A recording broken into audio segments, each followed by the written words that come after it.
Hello, आता आपण बघूया तुला जपणार आहे या मालिकेचा एपिसोड रिव्ह्यू. आजच्या भागात आपल्याला बघायला भेटते की मीरा, अथर्व आणि अंबिका देवी आईसमोर उभे राहून नमस्कार करत असतात. तेव्हा मीरा बोलते, देवी आई, सगळे आपापल्या परीने कारणं शोधण्याचा प्रयत्न करत आहेत, पण मला हे नक्की माहिती की हे सगळं तूच केलं आहेस. तुझे हे ऋण मी कधीच फेडू शकणार नाही. तुझं मनापासून आभार आणि तुझे हे ऋण असेच राहू दे आमच्या पाठीशी. तेव्हा अंबिका बोलते की मीरा, आजींची आठवण येते ग. तेव्हा मीरा बोलते मलाही. तेव्हा लगेच मीराकडे बघतो. तेव्हा अथर्व बोलतो की मलाही काय मीरा. तेव्हा मीरा बोलते की मला हे कळून चुकले की जे काही घडवून आणले हे देवी आईनेच घडवून आणले असं म्हणत होते. तेव्हा अथर्व बोलतो की बरोबर आहे मीरा, आणि तसंही सहजासहजी मी तुझ्या इतक्या लवकर पिच्छा सोडणार नव्हतो. तेव्हा अंबिकालाही हसायला येतं. तेव्हा अथर्व बोलतो की मी मरणाला इतक्या जवळून बघून परत आलोय ते फक्त वेदा आणि तुझ्यासाठी. तेव्हा अंबिका बोलते की मीरा, तू अथर्वांना सांग आता ऑफिसची कामं बंद करायची आणि फक्त आराम करायचा आहे, सांग. तेव्हा मीरा बोलते, वेदाचे बाबा, डॉक्टरांनी काय सांगितलं ऐकलं नाही का? काही दिवस तुम्हाला पूर्ण बेड रेस्ट सांगितली आहे आणि मी सुद्धा तुमचा पिच्छा सोडणार नाही. तेव्हा अथर्व स्माईल करतो. तेव्हा मीरा बोलते, आता बघाच, एक क्षणही मी तुमच्यापासून दूर जाणार नाही. तेव्हा अथर्व बोलतो की या क्षणासाठी मी नक्कीच देवी आईचे आभार मानेन. हे बोलणं मंजिरी चोरून ऐकत असते. तेव्हा इकडे अथर्व बोलतो की थँक्यू देवी आई. ते मंजिरी मार्जेरीकडे येते. तेव्हा मार्जेरी तिला म्हणत असते की मी म्हटलं होतं ना की संधी मिळेल. तेव्हा मंजिरी बोलते, हो मार्जेरी, मीरा आणि अथर्व पुन्हा जवळ येऊ लागलेत आणि ह्या सगळ्या गोष्टीमुळे आता ते पुन्हा जवळ येतील आणि मीरा गरोदर राहू शकते. तेव्हा मार्जेरी बोलते, ते सहजासहजी शक्य नाही. पण तेव्हा मंजिरी बोलते की मी या सगळ्याचा विचार केला आहे मार्जेरी. तेव्हा मार्जेरी बोलते, काय विचार केला आहेस? मंजिरी बोलते, त्या शिवनाथसारखा तुच्छ माणूस जर रूप बदलून माझ्या घरात राहू शकतो, त्याला हवं ते साध्य करू शकतो, मग आपण का नाही? तेव्हा मार्जेरी बोलते की मंत्र उच्चार सुरू कर. तेव्हा मंजिरी मंत्र उच्चार सुरू करते. मंत्र उच्चार सुरू करत असते तेव्हा तिच्या हातात एक जादुई मशाल येते. तेव्हा मंजिरीच्या मंत्रोच्चाराने कालकाया हा राक्षस प्रकट होतो. तेव्हा मंजिरी बोलते की कालकाया ये, स्वागत आहे तुझं. तेव्हा मंजिरी बोलते की तुला आता एक खूप मोठं काम करायचं आहे, पण यासाठी तुला तुझं रूप बदलावं लागेल. तेव्हा मंजिरी पुन्हा मंत्र बोलते आणि मंत्र बोलून त्या कालकायाचं रूप चेंज करते आणि थोड्याच वेळात तो पूर्णपणे रूपांतरित होतो आणि अथर्वच्या रूपात येतो. तेव्हा मंजिरी खूप खुश होते आणि तोही स्वतःला निहाळत असतो. इकडे अथर्व आरशासमोर उभं राहून स्वतःला निहाळत असतो. तेव्हा अथर्व बोलतो की किती दिवसांनी मी स्वतःचा चेहरा बघतोय, हा मीच आहे ना? तेव्हा तिथे मीरा येते आणि बोलते, नाही, तुमचा डुप्लिकेट आहे, या. तेव्हा मीरा अथर्वला बसवते. तेव्हा अथर्व बोलतो, पण खरंच सांग ना, माझा डुप्लिकेट आला तर काय करशील? तेव्हा मीरा बोलते, काही काय बोलतायत? तेव्हा अथर्व बोलतो की अगं गंमत नाही, सांग ना खरंच. तेव्हा मीरा बोलते, काय करणार, डुप्लिकेट घराबाहेर आणि ओरिजिनल घरात. तेव्हा मीरा स्माईल करते आणि अथर्वचा चेहरा पुसत असते. तेव्हा अथर्व मीराकडे कंटिन्यू बघत असतो. तेव्हा मीरा बोलते की काय झालं, असं का बघतायत? तेव्हा अथर्व बोलतो की मीरा, तू खरंच अशी माझी काळजी घेणार असशील ना, तर मी पुन्हा ॲक्सिडेंट करून घ्यायला तयार आहे.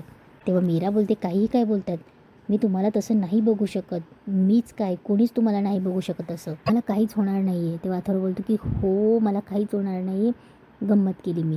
तेव्हा मीरा बोलते, नाही, नको ना, गंमत म्हणून पण असं बोलू नका, आणि मी काळजी घेण्यासाठी असं काही व्हायची गरजच नाही आहे. तेव्हा अथर्व बोलतो की ओके, सॉरी. तेव्हा अथर्व शांत होतो आणि बोलतो की मीरा, असं म्हणतात की जीव जात असताना आपल्याला आपला मृत्यू दिसतो, पण मला माझं आयुष्य दिसलं. तेव्हा मीरा बोलते म्हणजे?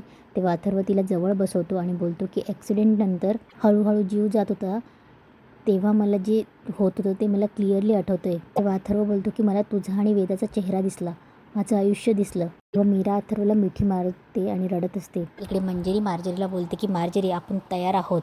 तेव्हा मार्जेरी बोलते की मंजिरी, काही करून चालणार नाही, हे सगळं शिवनाथसाठी कठीणच होतं आणि आपल्यासाठीही कठीणच असणार आहे. तेव्हा मंजिरी बोलते, पण कसं, सांग मला. तेव्हा मार्जेरी बोलते, कालकाया, तुला काम कळलंय का? तेव्हा अथर्वच्या रूपातला कालकाया बोलतो की नाही. तेव्हा मंजिरी बोलते की मार्जेरी, हे काय आहे, याचा आवाज अथर्वसारखा नाही आहे. तेव्हा मार्जेरी बोलते, हेच मी तुला सांगत होते. तेव्हा मंजिरी बोलते, मग आता काय करायचं? तेव्हा मार्जेरी बोलते, कंठस्पर्श हाच या विधीतील सगळ्यात महत्त्वाचा भाग. तेव्हा मार्जेरी बोलते की अथर्वच्या कंठाला स्पर्श केल्याशिवाय याच्याकडे अथर्वसारखा आवाज येणं शक्यच नाही. मंजिरी, याला तुला आधी घरी घेऊन जावं लागेल, पण एक लक्षात ठेव, कालकायाला तुला हवं तेव्हा गायब करता येणार नाही. तुला याला काळजीपूर्वक हलवावं लागेल आणि कोणाच्याही लक्षात येणार नाही अशा ठिकाणी ठेवावं लागेल. तेव्हा कालकाया बोलतो की पण माझं कार्य काय असेल आणि मोबदला. तेव्हा मंजिरी बोलते कळेल, लवकरच कळेल, पण सगळ्यात आधी तुला अथर्वचा कंठस्पर्श करावा लागेल, तेही आज रात्रीच. आणि मग यानंतर मी तुला तुझं कार्य सविस्तर समजावून सांगेन. तेव्हा कालकाया बोलतो पण मी मोबदला सांगितल्याशिवाय कार्याला सुरुवात करणार नाही. तेव्हा मंजिरी बोलते पण मी सांगितलं ना की नंतर सविस्तर बोलूया, पण आत्ता तू माझ्यासोबत चल, रात्र होईपर्यंत तुला लपून ठेवावं लागेल. तेव्हा मंजिरी सांगते की खूप नाजूक कार्य आहे, सावध राहा. इकडे माया चिडचिड करत असते की मी हे सगळं करायला इथे आलेली नाही आहे, अरे अजून मी किती वेळ ह्या बिळात लपून बसायचं आहे. तेव्हा अजित बोलतो की एवढ्या वेळात आपला हनीमून झाला असता, नुसता टाईमपास झाला. तेव्हा माया चिडून बोलते की अजित प्लीज यार, यक्स तुझ्या डोक्यात हनीमून सोडून अजून काही नाही आहे का. तेव्हा नर्मदा बोलते की माया शांत हो जरा, थोडा तरी संयम ठेवायचा असतो आयुष्यात. तेव्हा माया बोलते की माझ्या संयम नाही आहे, माझे पेशन्स संपलेत. तेव्हा नर्मदा बोलते की माया हे बघ माया, तू आत्ता असं समज की आपली परीक्षा सुरू आहे आणि काहीतरी मिळवायला काहीतरी गमवावं लागतं, महत्त्वाचं मिळवण्यासाठी पेशन्स ठेवायला लागतात. आता माझ्याचकडे बघ ना, माझ्याकडनं शिक काहीतरी, हा घोडा मोठा होईपर्यंत संयम पाळला होता मी. तेव्हा अजित बोलतो की मॉम. तेव्हा नर्मदा बोलते की मॉम काय मॉम, संयम पाळला होताच, नाहीतर आपण या घरात नसतोच. तेव्हा माया बोलते की नाही नाही सासूबाई, तुम्हाला कळत कसं नाही आहे, सगळं ना खूप फास्ट कळतंय, आपल्याकडे वेळ नाही आहे. मंजिरीसुद्धा आता काहीच करत नाही आहे, याचा अर्थ काय आहे, मंजिरी खूप मोठा प्लॅन करते. तेव्हा नर्मदा बोलते की पण असू दे ना, कदाचित ती करत असेलही, पण मला इतकं नक्की वाटतंय की मंजिरीचं पहिलं लक्ष आपण नाही आहोत. तेवढ्यात दरवाजा वाजतो, त्या तिघांचं लक्ष डिस्ट्रॅक्ट होतं. तेवढ्यात नर्मदा बोलते की बघ कैदाशींचं नाव काढलं ना, आली बहुतेक, मी बघते थांब. दरवाज्यात मीरा असते. तेव्हा नर्मदा बोलते मीरा तू. तेव्हा मीरा बोलते मी इथे का आले असं वाटत असेल ना तुम्हाला, घाबरू नका, मी काहीच करणार नाही आणि हो तुमचा जास्त वेळही घेणार नाही आहे, जे चालू होतं ते चालू द्या, मी फक्त मायाला आठवण करून द्यायला आली आहे. तेव्हा माया बोलते कसली आठवण. तेव्हा मीरा पुढे येते आणि बोलते की वेदाचे बाबांचा ॲक्सिडेंट होण्याअगोदर त्यांनी तुला 24 तासात या घरातून जायला सांगितलं होतं, विसरली होतीस ना. तेव्हा अजित बोलतो की मीरा हे बघ, माया कुठेही जाणार नाही आहे हा. तेव्हा नर्मदा बोलते हो माया कुठेही जाणार नाही आहे, कारण ती या घरची सून आहे.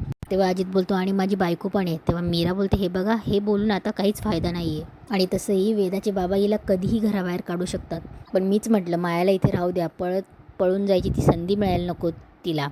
तेव्हा माया हसते आणि बोलते पण मी का पळून जाईन. तेव्हा मीरा बोलते कारण त्या दिवशी वेदाच्या बाबांचा ॲक्सिडेंट कसा झाला होता हे त्यांनी मला सांगितलं आहे. तेव्हा माया थोडी घाबरते. तेव्हा मीरा बोलते आणि त्याचा तपास होणार आहे आणि यावेळेस पोलिसांची गरज नाही आहे माया. तेव्हा नर्मदा बोलते म्हणजे.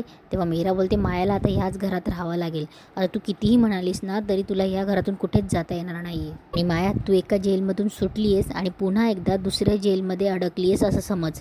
आणि हो तुझ्या या प्लॅनमध्ये जे जे कोणी सामील असतील त्यांनासुद्धा त्यांच्या कर्माची फळं नक्कीच मिळणार आहेत. तेव्हा मीरा निघून जाते. तेव्हा अजितून ते सगळे घाबरतात. तेव्हा अजित बोलतो मॉम या मीराला मंजिरी मामींनी काही सांगितलं नसेल ना आपल्या प्लॅनबद्दल. तेव्हा नर्मदा बोलते की नाही, मंजिरी हिला काहीच सांगणार नाही, कारण की मंजिरीचं पहिलं लक्ष हीच आहे, पण आपलं मात्र खरं नाही आहे. तेव्हा अजित बोलतो का. तेव्हा नर्मदा बोलते का काय का, आधी ती मंजिरी आपल्याकडनं हँडल होत नाही आहे आणि आता ही मीरा ती पण आता उरावर येऊन बसली आहे. तुला किती वेळा सांगितलं होतं की मी उगाचच काहीतरी करू नकोस, ऐकतच नाहीस तू. घे आता भोग पळ, बस आता बोंबलत आता. इकडे डुप्लिकेट अथर्व बसलेला असतो. मंजिरी त्याच्याजवळ येते आणि बोलते की चल. तेव्हा तो बोलतो की तू अजून सांगितलेलं नाही आहेस माझा मोबदला काय असेल. तेव्हा मंजिरी बोलते की सांगते, तुला काय मोबदला मिळणार आहे तेही सांगते आणि तुझं कार्य काय आहे तेही सांगते, पण आत्ता माझ्यासोबत चल, कारण आत्ता अथर्व आणि मीरा शांत गाढ झोपलेत आणि हीच ती वेळेत चल. तेव्हा तो उठून मंजिरी मागे जायला लागतो. इकडे मीरा आणि अथर्व गाढ झोपलेले असतात. मंजिरी त्याला घेऊन येते, डुप्लिकेट अथर्वला घेऊन येते आणि ती जिना चढून वरती ते दोघं येतात. तेवढ्यात दादासाहेब तिला आवाज देतात मंजिरी. तेव्हा ते दोघं थांबतात. तेव्हा मंजिरी बोलते की हा थेरडा प्रत्येक वेळी माझ्या कामाच्या मध्ये का येत असतो. तेवढ्यात दादासाहेब बाहेर येतात. तेव्हा दादासाहेब बोलतात की अथर्व तुम्ही दोघं इथे काय करतायत, आणि अथर्व तुला विश्रांती घ्यायला सांगितलं आहे ना, आणि मंजिरी मी तुला केव्हापासून फोन करतोय, तू फोन का घेत नाही आहेस. तेव्हा दादासाहेबांचं लक्ष अथर्वच्या हाताकडे जातं. अथर्वचा हात जो बांधलेला असतो ह्या अथर्वचा हात खाली असतो. तेव्हा दादासाहेब बोलतात की 1 मिनिट, तू हात का सोडला आहेस, डॉक्टरांनी हात बांधून ठेवायला सांगितलं आहे ना, अरे बोल ना. तेव्हा तो काहीतरी बोलणार. तेवढ्यात मंजिरी बोलते तो काय बोलणार नाही, माझं चुकलं, तो म्हणतच होता. तेव्हा दादासाहेब बोलतात की काय. तेव्हा मंजिरी बोलते की तू म्हणत होता की आई आत्ता आपल्याला इथे कोणी पाहिलं तर रागवतील. तेव्हा दादासाहेब बोलतात की म्हणजे.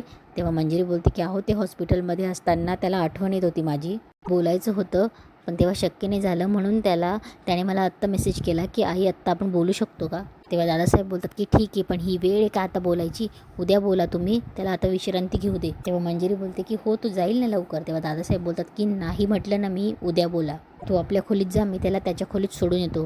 तेव्हा दादासाहेब बोलतात की चल अथर्व. दादासाहेब त्याला खांद्याला हात लावतात, तेव्हा तो हात झटकतो. तेव्हा दादासाहेब बोलतात की सॉरी दुखतंय का, हा हात असा नाही ठेवायचा. तेव्हा ते त्याचा हात वरती करतात आणि बोलतात की असा ठेवायचा चल. तेव्हा दादासाहेब त्याला हात धरून पुढे घेऊन जातात.